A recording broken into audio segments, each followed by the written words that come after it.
गणोजी शिर्के आणि कान्होजी शिर्के यांनी वतनदारी न मिळाल्यामुळे गद्दारी केली. मराठ्यांशी फितुरी करत स्वराज्याच्या छत्रपतींचा पट्टा दिल्यामुळे संभाजी महाराजांना अटक झाली. त्यांचा किती दुर्दैवी अंत झाला हे चित्रपटातील हे दृश्य पाहून प्रत्येकाचं मन गहिवरून आलं. पण ज्या शिर्के बंधूंनी वतनदारीसाठी आपल्या सख्ख्या बहिणींचं कपाळ पुसलं, ज्यांनी अख्ख्या स्वराज्याशी गद्दारी केली, त्याच शिर्केंचं पुढं काय झालं?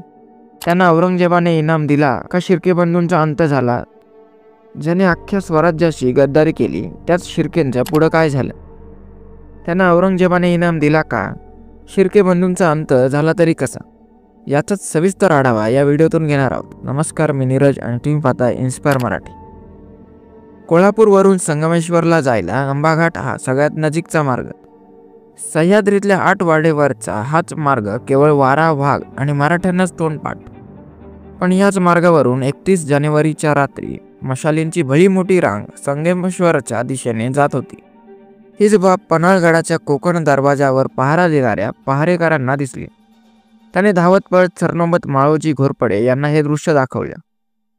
शिवाजी सावंतांच्या कादंबरीच्या आधारे हीच दृश्य चित्रपटातही दाखवली गेली आहे.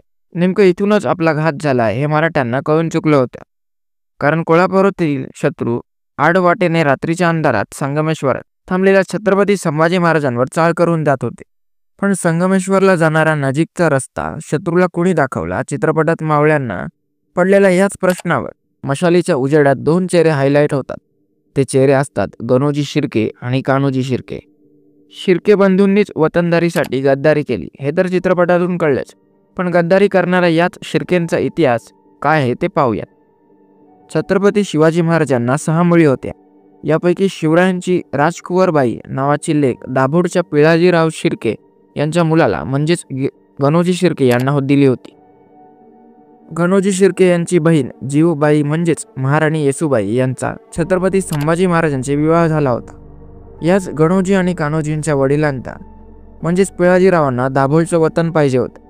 पण छत्रपती शिवाजी महाराजांच्या वतनदारी पद्धतीला तीव्र विरोध होता.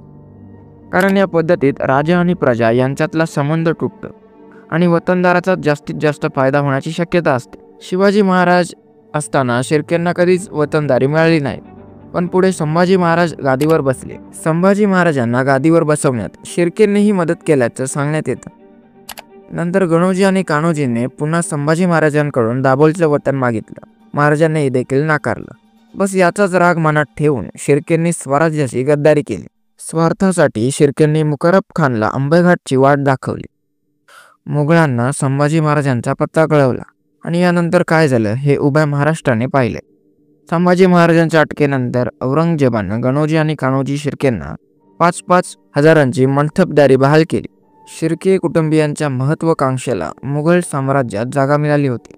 आपल्या कपाळावर लागलेला गद्दारीचा शिक्का शिर्केंना मात्र कधीच पुसता आला नाही. 1697 मध्ये जुल्फिकार खानने राजाराम महाराजांची जिंजीच्या किल्ल्यावर कोंडी केली होती. त्याही वेळी गणोजी शिर्के मुघलांच्याच बाजूने लढत होते.